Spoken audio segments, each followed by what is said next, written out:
მოგესალმებით. დღეს ევროკავშირს უამრავი გამოწვევა აქვს და ერთ-ერთი მათგანია ენერგეტიკული უსაფრთხოება.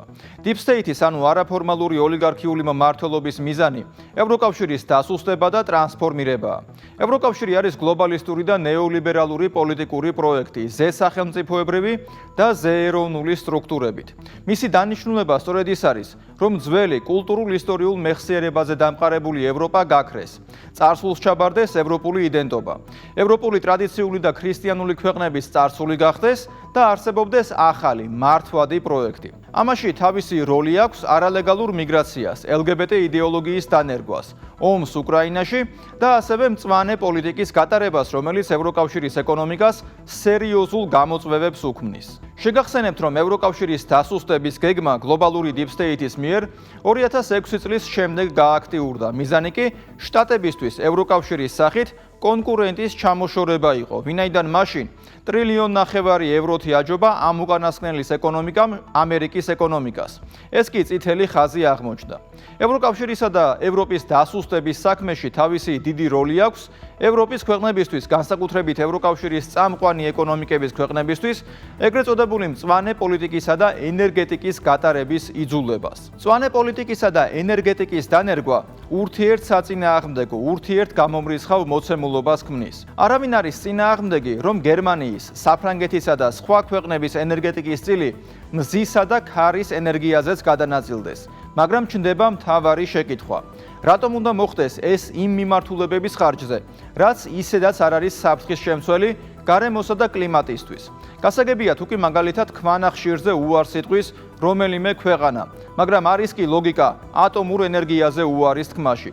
არის კი მიზანშეწონილი რუსეთიდან მილსადენით იაფად მიღებული გაზის ჩანაცვლება ამერიკული გათხევადებული გაზით, რომელიც ტანკერებით ოკეანის მეორე ნაპირიდან უნდა ჩამოიტანო. ევროკავშირში ქვეყნების ენერგეტიკული დასუსტების თვალსაჩინო მაგალითია გერმანია. ქვეყანა, რომელიც ევროკავშირის ეკონომიკური ძრავა იყო, მაგრამ დღეს ძალიან დიდი პრობლემები აქვს. გერმანიამ დროთა განმავლობაში ჯერ ატომურ ენერგიაზე თქვა უარი. პარალელურად მწვანე ენერგეტიკაზე დაიწყო გადასვლა და ბოლოს აუფეთქეს ჩრდილოეთი ნაკადების გაზსადენები.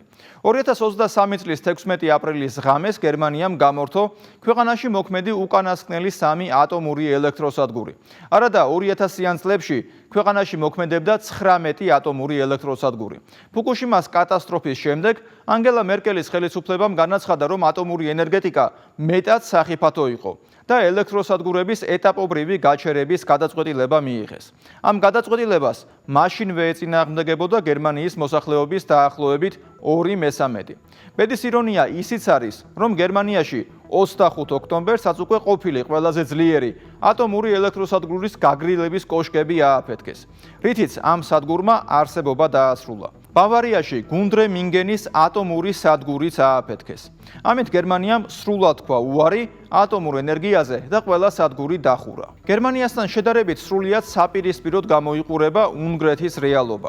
უნგრეთის პრემიერ-მინისტრი ვიქტორ ორბანი ვაშინგტონში იყო ჩასული და მისი საუბრისა და გზავნილების ერთ-ერთი მთავარი თემა სწორედ ის იყო, რომ როგორმე უნგრეთის ენერგოდამოუკიდებლობა დაეცვა. ორბანმა მოახერხა და პრაგმატული პოლიტიკისა და ეროვნული ინტერესების დაცვით შედეგიც მიიღო.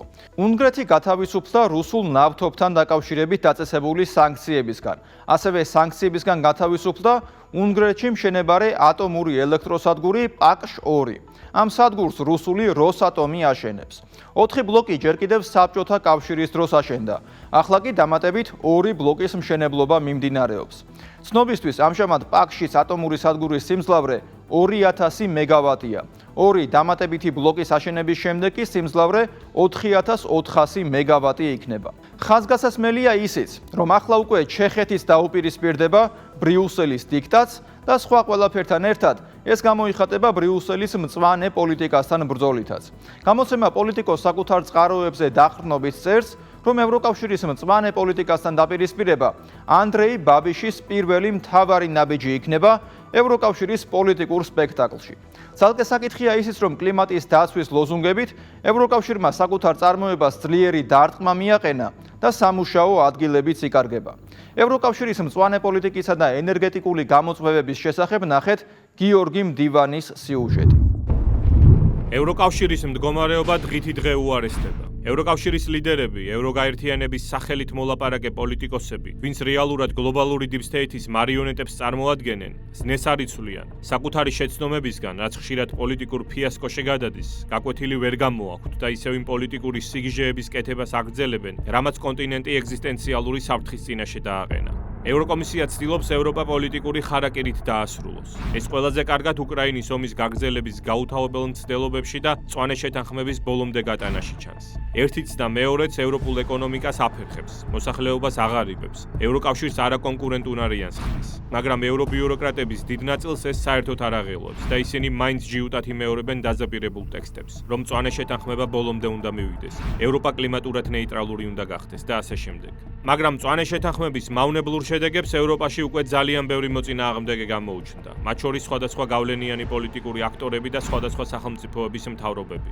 ამ შემთხვევაშიც აღმოსავლეთ ევროპული ქვეყნები ცდილობენ deep state-ის მავნებლური გეგმა უკუაგდონ და საკუთარი ეკონომიკები გადაარჩინონ. ბოლოს ჩეხეთის საპარლამენტო არჩევნებში გამარჯვებულმა ანდრეი ბაბიშმა და მისმა პარტია ანომ გაილაშქრა მწვანე შეთანხმების წინააღმდეგ. როგორც გამოცემა პოლიტიკო იტყობინება, ჩეხეთის ახალი სამთავრობო კოალიცია ევროკავშირის გეგმის ჩაშლას აპირებს და ახალი სისტემის დანერგვას შეეწინააღმდეგება, რაც გამონაბოლქვზე კვოტებს გულისხმობს. ამას სხვანაირად მწვანე გადასახადსაც უწოდებენ. ევროკავშირის ირაციონალურ და თვითდამაზიანებელ მწვანე პოლიტიკას ეწინააღმდეგებიან ასევე პოლონეთი და უნგრეთი. წინსვლისთვის მხოლოდ ეს არის ერთადერთი გზა. გააუქმეთ მწვანე შეთანხმება და არ მოახდინოთ მისი გადახედვა ან გადავადება. მწვანე შეთანხმება თავიდან ბოლომდე გასაუქმებელია სამუდამოდ და ყოველგვარი კომპრომისის გარეშე. რა უნდა ევროკავშირს და რას წარმოადგენს ეგრეთ წოდებული მწვანე შეთანხმება? 2020 წელს ევროკავშირმა კლიმატის კანონი მიიღო, რომლის თანახმად 2050 წლისთვის ის თავის წევრებს ავალდებულებდა, რომ ნახშირორჟანგის გამოყოფა ნულამდე უნდა შეემცირებინათ, ხოლო 2030 წლისთვის სათბურის გაზების შემცირება 55%-ით უნდა მოეხდინათ 1990-იანი წლების დონესთან შედარებით. ამ ყველაფრისთვის კი ევროკავშირმა სპეციალური კანონმდებლობის ნაკრებიც კი შეიმუშავა, სახელად Fit for 55, რაც თითქმის ბიზნესის და ცხოვრების ყველა სფეროს შეეხო. მაგალითად, მანქანის მწარმოებლებს დაუწესდათ მკაცრი ლიმიტები, თუ რა რაოდენობის კარბონის დიოქსიდის გამოყოფა შეუძლიათ ახალ მოდელებს. მათ ყოველწლიურად სულ უფრო ნაკლები კარბონის დიოქსიდის გამოყოფის ვალდებულება ჰქონდათ და 2035 წლისთვის ეს მაჩვენებელი ნულამდე უნდა შემცირებულიყო. მკაცრი ლიმიტები დაუწესდათ ასევე ევროპელ ფერმერებს. ევროკავშირის გეგმის მიხედვით სოფლის მეურნეობაში პესტიციდების გამოყენება 2030 წლისთვის ორჯერ უნდა შემცირებულიყო, რამაც რეალურად აგრარული წარმოება გააძვირა. სოფლის მეურნეობის პროდუქციის იმპორტი ევროპაში იმ ქვეყნებიდან, სადაც აგროსექტორს ბევრად ნაკლები შეზღუდვა აქვს, აკრძალული არ არის. ამან კი ევროპელი ფერმერები არაკონკურენტუნარიან მდგომარეობაში ჩააგდო. სწორედ მწვანე პოლიტიკის ნორმები იყო ფერმერების მასობრივი პროტესტის ერთ-ერთი გამომწვევი მიზეზი ევროპულ ქვეყნებში. მთავრობამ უნდა გაიგოს, რომ ამის ასე გაგრძელება აღარ შეიძლება.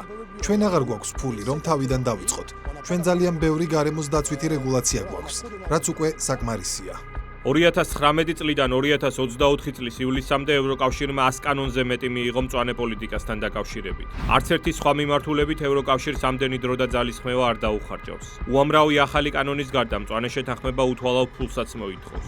ევროკომისია ტრილიონი ევროს მობილიზებას აპირებს შემდგომი 10 წლეულის განმავლობაში თავისი ამბიციური და არარეალისტური მიზნების მისაღწევად. და ეს ყველაფერი გრძელვადიან პერსპექტივაში კიდევ უფრო ასუსტებს ევროპულ ენერგეტიკას და ეკონომიკას. ეს ორი სექტორი კი ერთმანეთზეა გადაჭაჭული. მწვანე შეთანხმების დამსახურებით ევროპამ უარი თქვა ტრადიციული ენერგიის წყაროებზე. რუსეთ-უკრაინის ომის დაწყების შემდეგ, როდესაც deep state-ის კარნახით ევროკავშირის დანიშნულმა ლიდერებმა დიდწილად უარი თქვეს რუსული ენერგომატარებლების შეძენაზე, ევროპაში ენერგოკრიზისი დაიწყო. მოქალაქეებს და ბიზნეს სექტორს ხარჯები ძალიან გაეზარდათ. ეკონომიკის სხვადასხვა დარგები სავალალო მდგომარეობაში აღმოჩნდა. ეს კარგად ჩანს გერმანიის ავტოინდუსტრიის კრახის მაგალითზე. Volkswagen, Audi, Mercedes-ი ევროპაში ერთმანეთის მიყოლებით ქარხნებს ხურავენ და თანამშრომლებს ათავისუფლებენ. მათი შემოსავალი რეკორდულად ეცემა. ევროკრატია კი მწვანე პოლიტიკის წყალობით მათ უფრო ასუსტებს. ჩვენ კარგად უნდა გვესმოდეს, რომ მწვანე შეთანხმება რაღაც ლამაზი სიტყვების კომბინაცია არაა. ამის უკან უამრავი შეზღუდვა და ნორმა იგულისხმება. ევროპულ ავტოინდუსტრიას ავალდებულებენ, რომ ყოველწლიურად შეამციროს გამონაბოლქვი, მაგრამ ეს მოთხოვნები ხშირ შემთხვევაში არარეალისტურია, ზედმეტად იდეალისტური და წმინდა იდეოლოგიური ხასიათისაა. გამოცემა ევროპელი კონსერვატორი მწვანე შეთანხმების მძიმე შედეგებზე ამახვილებს ყურადღებას.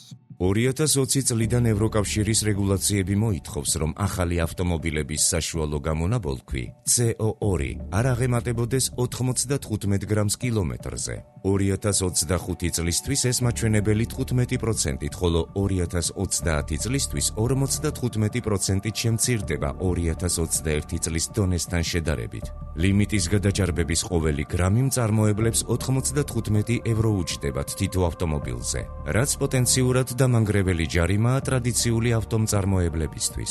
2035 წლიდან ევროგაერთიანებაში შიდაწვის ძრავების მქონე მსუბუქი ავტომობილების გაყიდვის აკრძალვა იგეგმება. ეს კი იმას ნიშნავს, რომ ევროპული ავტოინდუსტრია ელექტროავტომობილების წარმოებაზე უნდა გადაერთოს, რაშიც ჩინეთი დომინირებს დიდი უპირატესობით. ელექტროავტომობილების წარმოებაში უმნიშვნელოვანესი კომპონენტია მისი ბატარეა. ევროკავშირი დიდი იმედებს ამყარებდა შვედურ კომპანია Northvoltზე. ევროპელებს იმედი ჰქონდათ, რომ ელექტროავტომობილების ბატარეების წარმოებას საკუთარ კონტინენტზე განავითარებდნენ და ჩინეთზე აღარ იქნებოდნენ დრამატულად დამოკიდებული. ევროგაერთიანებამ საკუთარი ბიუჯეტიდან დიდი რაოდენობის სუბსიდიები გასცა ამ კომპანიაზე, მაგრამ ამ იმედმა დიდხანს არ გასტანა. 2024 წლის ბოლოს Northvolt-ი გაკოტრდა და 5 მილიარდ ევროზე მეტი დავალიანება დარჩა. ასეთი სერიოზული სტრატეგიული მარცხის შემდეგ ოფიციალურ ბრიუსელს შეეძლო მწვანე შეთანხმება დროებით დაევიწყებინა, მაგრამ არა. ევროკავშირმა სერიოზული ტექნოლოგიური მარცხი განიცადა. ჩინეთს და შეერთებულ შტატებს ელექტრომობილების წარმოებაში ძალიან ჩამორჩა, მაგრამ რაც იყო მისი ძლიერი მხარე და ისტორიული უპირატესობა, ისიც გაანადგურა ტრადიციული ავტოწარმოების სახით. მწვანე პოლიტიკის საბაბით. ევროკავშირის უმაღლესი აღმასრულებელი ინსტიტუტი ევროკომისია საკუთარი მავნებლობით მაოხრებელ გზირს დაემსგავსა. ჩვენ ზედმეტად გაგვიტაცა მწვანე პოლიტიკამ და ხალხს არჩევანის საშუალება არ დაუტოვეთ და ბევრი აუცილებლად შესასრულებელი გადაწყვეტილება მივიღეთ, რაც არაა კარგი იდეა. როდესაც ჩვენ ყველაფერს მწვანეების სურვილით ვაკეთებთ, ან ჩვენს კლიმატურ მიზნებს ვერ მივახცევთ, ან ბევრ სამუშაო ადგილს და კონკურენტუნარიანობას დავკარგავთ, რაც ცუდია. ევროპის დაისი 2008 წლის შემდეგ დაიწყო. გლობალურმა დიპსტეითმა კარგად იცოდა, რომ ევროკავშირის დასასუსტებლად პირველ რიგში მისი ენერგეტიკა უნდა დაეზიანებინა, რადგან ენერგეტიკაზე იყო დამყარებული ევროპის როგორც ეკონომიკური, ასევე პოლიტიკური სიძლიერე. და ასევე ევროკავშირისთვის იაფირუსული ენერგორესურსების მომარაგების ჯაჭვი უნდა ჩაეჭრათ, რაც ევროპული ეკონომიკისთვის ერთგვარი ჟანგბადის ფუნქციას ასრულებდა. არაფორმალურმა ოლიგარქიულმა მმართველობამ ერთით შეძლო და მეორეც. I'm in politics, international politics more than 30 years. საერთაშორისო პოლიტიკაში 30 წელზე მეტხანს ვარ. მახსოვს, რომ 30 წლის წინათ ევროკავშირი მსოფლიოს უდიდესი ეკონომიკა იყო და ახლა უკვე მესამე ადგილზეა. ეკონომიკური თვალსაზრისით ევროკავშირი არაა წარმატების ისტორია. ევროკავშირის ეკონომიკის წარმატება ყოველთვის მჭიდროდ იყო დაკავშირებული გერმანიასთან. ახლა გერმანია იტანჯება და შესაბამისად ჩვენც ვიტანჯებით. ევროკავშირისთვის და მისი წევრებისთვის მწვანე შეთანხმების თავსმოხვევა საკმაოდ ხანგრძლივი პროცესი აღმოჩნდა. გლობალური დიპსტეითის ერთ-ერთი მთავარი ინსტრუმენტის როლი ევროპის დასუსტების სტრატეგიულ გეგმაში ლიბერალებმა და მწვანეებმა იტვირთეს. მათ რა თქმა უნდა გვერდს უმაგრებდა არასამთავრობოების არმია. ყველა ამ სუბიექტმა ერთად უნისონში გაუთავებელი პროპაგანდა დაიწყო ევროპის მასშტაბით მწვანე პოლიტიკის აუცილებლობაზე, კლიმატის სრულილებაზე და ტრადიციული ენერგომატარებლების ჩანაცვლებაზე. მწვანე პოლიტიკაში ცალკე აღებული ცუდი არაფერი არაა, მაგრამ ტრადიციული ენერგოსისტემების სრული ჩანაცვლება ალტერნატიული ენერგიის წყაროებით სახიფათო, მაღალრისკიანი და დამანგრეველი შედეგების მომტანი აღმოჩნდა ევროპული კონტინენტისთვის. ეს დრომ გვიჩვენა, გერმანიას ატომურ ენერგეტიკაზე უარი ათქმევინეს, რის კატასტროფულ შედეგებსაც გერმანული ეკონომიკა დღემდე იმკის. მმართველ კოალიციაში შემავალი ქრისტიან დემოკრატები და ბუნდესტაგის წევრები თვითონ აღიარებენ ამას. რაც შეეხება ატომურ ელექტროსადგურებს, მიმაჩნია, რომ 2022 წელს ძალიან დიდი შეცდომა დაუშვეს, როცა ამგვარი ენერგოობიექტები დახურეს. ისინი ტექნიკურად გამართული იყო და უსაფრთხოდ მუშაობდნენ. მათ დახურვაზე მთავრობას იდეოლოგიური მოსაზრებები ჰქონდა. ატომური ელექტროსადგურები გაცილებით დიდხანს უნდა გამოგვეყენებინა, რადგან დადებით გავლენას მოახდენდნენ ენერგომომარაგებაზე და მის ფასებზე. 3 წლის თავზე ატომური ენერგოსადგურების აღდგენა შესაძლებელია, მაგრამ ამას დასჭირდება 3-დან 5 წლამდე პერიოდი და დიდძალი თანხები. შემდეგ დაიწყო საზოგადოებრივი აზრის მომზადება მწვანე პოლიტიკის გადაჭარბებულ მნიშვნელობაზე. კლიმატის ცვლილება კაცობრიობის უმთავრეს საზრუნავად გამოცხადდა და დაიწყო სხვადასხვა აქტივობების დაფინანსება და მომზადება ამ მიმართულებით. გლობალური დაბინძურება და კლიმატის ცვლილება ნამდვილად არის თანამედროვეობის ერთ-ერთი საზრუნავი, მაგრამ პრიორიტეტების დონეზე უმთავრესი ნამდვილად არაა. თვალი გადავავლოთ მონაცემებს და გავაანალიზოთ, ვინ არის სასათბურე გაზების გამოყოფაზე მთავარი პასუხისმგებელი. კერძო სექტორის დონეზე მთავარი დამაბინძურებლები სასარგებლო წიაღისეულის მოპოვებით დაკავებული კომპანიები არიან, რომელთა სოლიდურ ნაწილს გლობალური დიპსტეითი აკონტროლებს ისეთი კომპანიების მეშვეობით, როგორიცაა BlackRock. მათ შორის ევროპული კომპანიების წილი მიზერულია. ქვეყნების დონეზე რომ ჩავშალოთ ისტორიულად მიუხედავად ნახშირორჟანგის ყველაზე ჭარბ გამოყოფაში დამნაშავე ძირითადად არაევროპული ქვეყნები არიან. პირველ ადგილზე შეერთებული შტატებია, მეორეზე ჩინეთი, მესამეზე რუსეთი. გამოდის, რომ ევროკავშირი ცდილობს რომის პაპზე უფრო მეტი კათოლიკე იყოს. გლობალური deep state-ის ევროპელი მარიონეტები ისეთი იმიჯის შექმნას ცდილობენ, თითქოს მათ მთელი მსოფლიოს მომავალი ადარდებთ. ამის დაჯერება ძნელია. მათ საკუთარი თანამოქალაქეების გასაჭირი და გაძვირებული ცხოვრება არ ადარდებთ. და ძნელი წარმოსადგენია, რომ მათ მთელი პლანეტის მოსახლეობის პრობლემები მიქონდეთ გულთან ახლოს. As you know, მოგეხსენებათ, რომ ევროპარლამენტის ევროპული პოლიტიკის ერთ-ერთი ვეებერთელა პროექტია ეგრეთ წოდებული მწვანე შეთანხმება. მათ შექმნეს ეგრეთ წოდებული ეკოლოგიური ღმერთი და ისინი ევროკავშირში გამონაბოლქვს ამცირებენ ახალი გადასახადებით, ტარიფებით და ასე შემდეგ. შეკითხვა მაქვს, როგორ სურს პლანეტის გადარჩენა, როცა მსოფლიოში ევრობლოკი გამონაბოლქვის მხოლოდ 7%-ზეა პასუხისმგებელი და ევროპაში ამის შემცირება სურთ 90%-ით. შეუძლებელია გამონაბოლქვის 90%-ით შემცირება. მათ სურთ, რომ ჩვენ ამისთვის ფული გადავიხადოთ. 2020 წლიდან 2022 წლამდე ევროპაში შესამჩნევად გაიზარდა იმ ადამიანების რაოდენობა, რომლებიც ეკონომიკური სიდუხჭირის გამო სახლის გათმობას ვერ ახერხებენ. საბერძნეთში თითქმის ყოველი მეხუთე მოქალაქეს, ხოლო პორტუგალიასა და ესპანეთში ყოველ მეექვსე მოქალაქეს გათმობაზე უარის თქმა უწევს. იტალიის ყოფილი პრემიერ-მინისტრი მატეო რენცი აღიარებს, რომ მწვანე შეთანხმება ბრიყული გადაწყვეტილება იყო. შეხედეთ თუ რა მოხდა ბოლო 5-7 წელიწადში გერმანიაში. ამ ქვეყანამ ინვესტიციები განახორციელა სამი სტრატეგიის მიხედვით. პირველი, ძალიან კარგი ურთიერთობა რუსეთთან დაბალფასიანი ენერგომატარებლების მისაღებად. მეორე, ეკონომიკური გაცვლა ჩინეთთან ექსპორტის მიმართულებით, კერძოდ, ავტოწარმოებაში და არა მხოლოდ ამ დარგში. მესამე, განსაკუთრებული ურთიერთობა შეერთებულ შტატებთან სამხედრო საკითხებზე. და რა მოხდა ბოლო 5 წელიწადში? ყველაფერი ჩამოიშალა. უკრაინაში რუსეთის აგრესიის შემდეგ ჩვენ დავბლოკეთ სპეციალური ურთიერთობა რუსეთთან ენერგოსექტორში. შემდეგ რაც მოხდა, ჩემი აზრით იყო იდიოტური მწვანე შეთანხმება. ევროკომისიამ ბრიყული გადაწყვეტილება მიიღო. კონკრეტულად, ურსულა ფონ დერ ლაიენმა მწვანე შეთანხმებასთან დაკავშირებით. ეს გახლავთ ინვესტირება კლიმატის ცვლილების იდეოლოგიაში და არა ტექნოლოგიებში. ეს იყო ყველაზე სულელური გადაწყვეტილება, რაც ჩვენ ევროპელებმა მივიღეთ. ამერიკული foreign policy გასულ წელს წერდა, რომ ევროპის კლიმატური გეგმა არ მუშაობს. ბებერმა კონტინენტმა მკაცრი ეკოლოგიური სტანდარტები დააწესა, რისის შესრულებაც არ შეუძლია. შეერთებულმა შტატებმა ჯერ კიდევ რუსეთ-უკრაინის ომამდე გაათვითცნობიერა მწვანე პოლიტიკის სრული სიგიჟე და პარიზის კლიმატის შეთანხმება 2020 წელს დატოვა. ევროკავშირი მაშინვე უნდა მიმხვდარიყო, რომ კლიმატის ლიბერალური პოლიტიკა არაეფექტურია და პირიქით კონტინენტს ეკონომიკურად დიდ ტვირთად დააწვება. მაგრამ ევრობიუროკრატიამ deep state-ის დავალებით მთელი ფსონი დადო ამ მწვანე პოლიტიკაზე და საბოლოო ჯამში წააგო. ფსონად ევროპელი მოსახლეობის ეკონომიკური კეთილდღეობა და მომავალი განათავსა.